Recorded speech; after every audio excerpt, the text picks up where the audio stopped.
The time has come. You're ready to buy a house and you have to choose between a realtor. But out of the tens and thousands of realtors, who are you going to choose? You may even know multiple realtors. How do you pick and choose which one to fully represent you the best? In this video, I'm going to explain some of the things that you should look for that might not be super obvious. But before I dive into that, if you do find this video super helpful, please drop a like. It would really support my channel. Also, if you're interested in learning more about real estate in general, if you're out of state and want to learn more about Wisconsin, heck, if you're in state and want to learn more about Wisconsin, definitely hit the subscribe button as I'll have more videos about that in the future. But without any further introduction, let's get into it.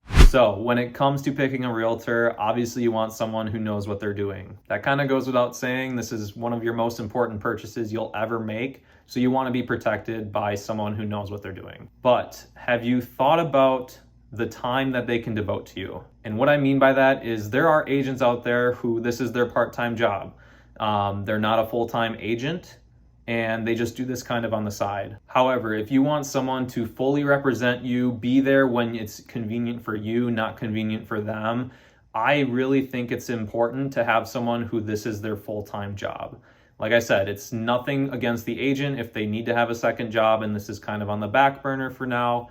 But if they're booked 9 to 5 and they can only allow showings for 3 hours after they get off their primary job, who's to say that that doesn't fit with your schedule? So having an agent that fits your schedule is one of the biggest things that you should look for. And who knows, maybe that is that part-time agent who has a night shift and can work when you're available. It really depends on your specific situation. The second thing I would look for in a real estate agent is how easy are they to get in touch with. It's honestly shocking how many realtors just don't pick up their phone, and that's a disservice to you as you are their client. Obviously, we don't sit on our phones 24/7, so we might have a little bit of a delayed response in getting back to you. But the point being is you are a priority when it comes to a real estate transaction. You need to feel like a priority. And if you're not getting that from your current realtor, that's an issue. The third important thing to look for in a realtor, and this is kind of just personal preference, I think, but if I was purchasing a property, I would want someone who truly loves where they live.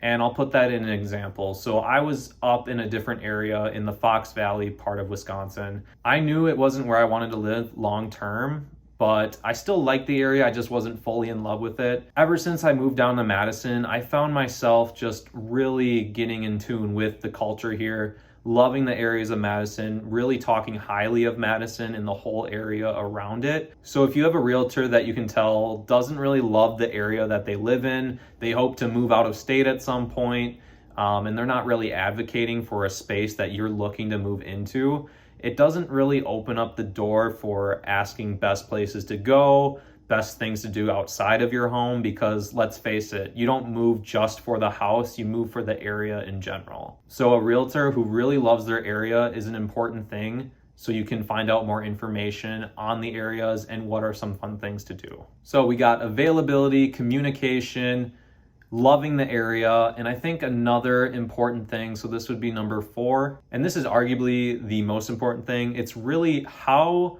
comfortable are you around them. So there are hundreds of personality types, and that's no different when it comes to a real estate agent. Some realtors are super pushy, some are super aggressive, some are really hands-off and laid back. It really depends on what style you're looking for and who you can connect with best. So if you're choosing between a couple of realtors to represent you, I would strongly suggest to interview them, to take them out for a casual coffee, if you like coffee, if you like beer, whatever you like, just to get to know them on a little bit of a personal level, if that's kind of your thing. I think the important thing is to just really find someone that you can feel comfortable going to. You don't feel like asking a question is a dumb question. Just having that person that can really guide you through the transaction, especially if you've never bought a house before. The fifth and final thing to look for in a potential realtor is just check out their online presence. This could be like looking at the reviews they've had from other clients. That usually gives a good picture of how the transaction may go. Talking to people who possibly you know that have used them, that's always a big plus. Really kind of doing your own online research about the person